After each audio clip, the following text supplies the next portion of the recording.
खसूसी और हाज़रीन सामीन या स्टूडेंट्स हैं, प्रोफेशनल हैं और बड़ी कंपनीज़ के हैं।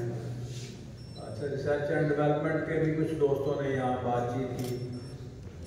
मैं एक छोटी सी प्राइमरी लेवल की कंपनी है, फैसल फार्म्स के नाम से काम करता हूँ। तो 7-8 साल पहले शुरू की, उसके बाद बढ़ते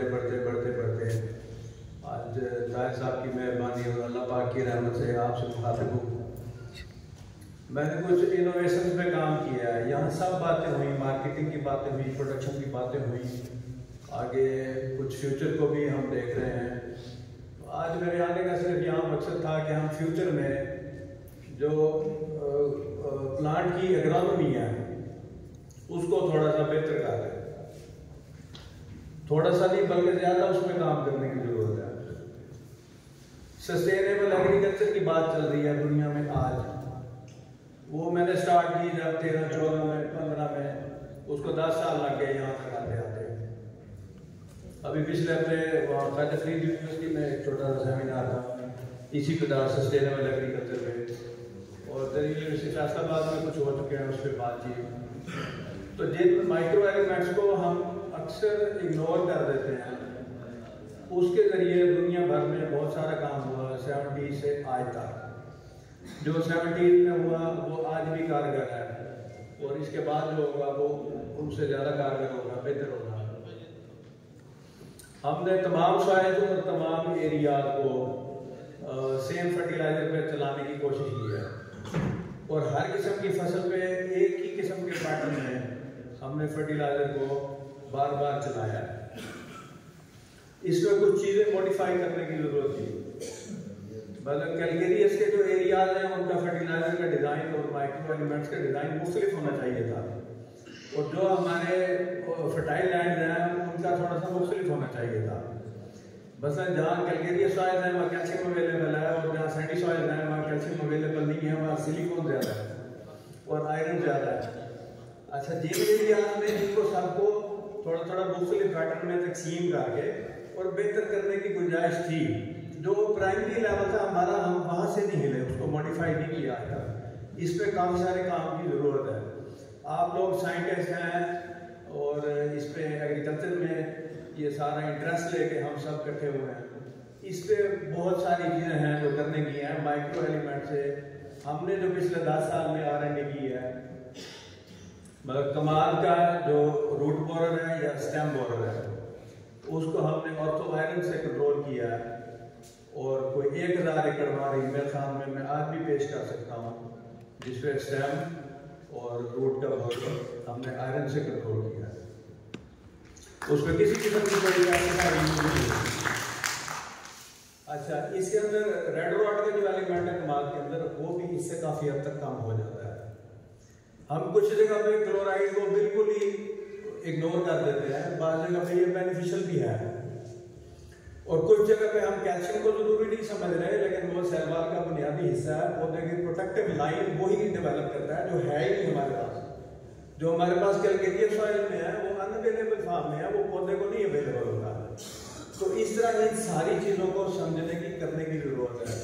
3-4 साल पहले जब सिलिकॉन पे बात की तो वो एक नई चीज़ थी। उस वक्त शायद उस पैटर्न की कोई यहाँ प्रोडक्ट भी अवेलेबल नहीं थी, उसकी R&D भी नहीं हो सकती थी। लेकिन सिलिकॉन जो है ये गन्ने का मेजर स्टेम या छिलका बनाने के लिए काम आता है, और जितनी एक ताकत या एनर्जी वहाँ नीचे उसको बैक्टीरिया जड़ में स्टोर करके सिलिकॉन को प्रोड्यूस करने में लगती है, अगर उसकी वही एनर्जी हम आर्टिफिशियली कुछ थोड़ी देर के लिए उसको सपोर्ट कर रहे हैं तो ये प्रोडक्शन 2000 मन क्रॉस कर सकती है। मतलब काम करना है, काम आसान है, बहुत आसान है, हमारे सामने है, हम कर सकते हैं। गवर्नमेंट ने फैसिलिटेट किया है, लैब्स हैं हमारे पास, फार्म्स हैं, बहुत बड़ी बड़ी चीज़ें हैं, लेकिन मार सिवाय मार्केटिंग और कुछ एक रेगुलर जो फैसिलिटीज हैं उसके अलावा कुछ नई चीज़ों की डेवलपमेंट पे या नई चीज़ों की उस पर बात नहीं होती। उसके लिए हम देखते हैं फॉरवर्डर या कोई आएगा तो करेगा, और जब वो कोई आएगा तो शायद हम अडॉप्ट कर लेंगे, लेकिन खुद से जब हम सोचना शुरू करेंगे, नया करना शुरू करेंगे, तो कई सारी चीज़ें हमारे साथ बिल्कुल हमें करीब नज़र आ जाएगी, और बाद अब ऐसे लगेगा कि यार ये तो पहले से मेरे जेब में था, मैं तो ये सोच रहा था। अच्छा, स्टाल क्राइट हमने देख ली, आलू की यानी उसके स्कैब की बात हुई, यहाँ पे आलू की स्टेम लाइट की बात हुई, उसमें माशवा सीड की चेंजेस या इस तरह के अलावा उसका सोल्यूशन नहीं दिया गया। आप कैल्शियम और सिलिकॉन को दोनों को मिला के स्टडी करें और साथ उसके बोरान की एडिशन कर लें, इन तीनों की अलग अलग कई सारी जगहों पे आपको मिल जाएगी, तो ये तीनों बीमारियां आपको नजर नहीं आएंगी। अच्छा, क्रॉप का रोटेशन साइकिल है, उसमें जिम्मेदार को आप बताएं कि 15 से 20 दिन तक कम से कम जमीन को खुश्क करें, उसके बाद नई क्रॉप में जाए। गीली के ऊपर गीली क्रॉप में जब लगाते हैं वहाँ पैथोजन ज़्यादा हो जाता है, उसको ड्राई करना जरूरी है। बैक्टीरिया का इम्बैलेंसमेंट हमने खुद किया हुआ है, एरोबिक एनारोबिक बैक्टीरिया की कॉलोनीज को हम खुद खराब करते हैं। तो ये सारी चीज़ें कोई थोड़ी सी सिमिलर पैटर्न में आ जाए। मैग्नीशियम से कई सारी डिजीज हम कंट्रोल कर सकते हैं मैग्नीशियम से। अच्छा, मकई की डॉक्टर साहब ने बात की, यहाँ पे कुछ हमारे पास एलिमेंट्स के मुतालिक मालूमात भी कम है, कुछ एलिमेंट बस पोटेशियम जो है ये ग्लूकोज स्टार्च मुहैया करती है पौधे को, इसका और कोई काम नहीं है। मतलब स्टोमेटा की एक्टिवेशन और कुछ ग्लूकोज और स्टार्च, ये दो एलिमेंट को बनाने में मदद करती है, वो प्रोटीन को कन्वर्ट करती है ग्लूकोज। इसके अलावा तीसरा कोई एलिमेंट, स्टोमेटा अकेला पोटेशियम भी नहीं चलाता। स्टोमेटा 3 आइटम मिल के चलते हैं, आयरन और क्लोराइड और पोटेशियम, ये 3 एलिमेंट मिलते हैं। तो किसी भी ह्यूमन का हो चाहे जानवरों का हो, जानदार कोई भी है, उस सब का स्टोमेटा फंक्शन इस पे डिपेंड करता है। और स्टोमेटा सबसे सख्त तरीन शदीद तरीन होता है, जिसमें पौधा ग्रोथ ही नहीं करता, अपने खुराक ही नहीं बनाता, क्लोरोफिल की डेवलपमेंट नहीं होती। तो ये सारी चीज़ों का एक नया आइडिया है। मेरी कंपनी का स्लोगन है, आए कुछ नया करते हैं, अपनी सोच बदलते हैं। तो वो स्लोगन यही है, हम सस्टेनेबल एग्रीकल्चर, हमने पेस्टिसाइड यहाँ तबाहकुन हालात में इस्तेमाल किया, फर्टिलाइजर अन्य पाए जा रहे हैं, तो इसको थोड़ा सा मॉडिफाई करना है।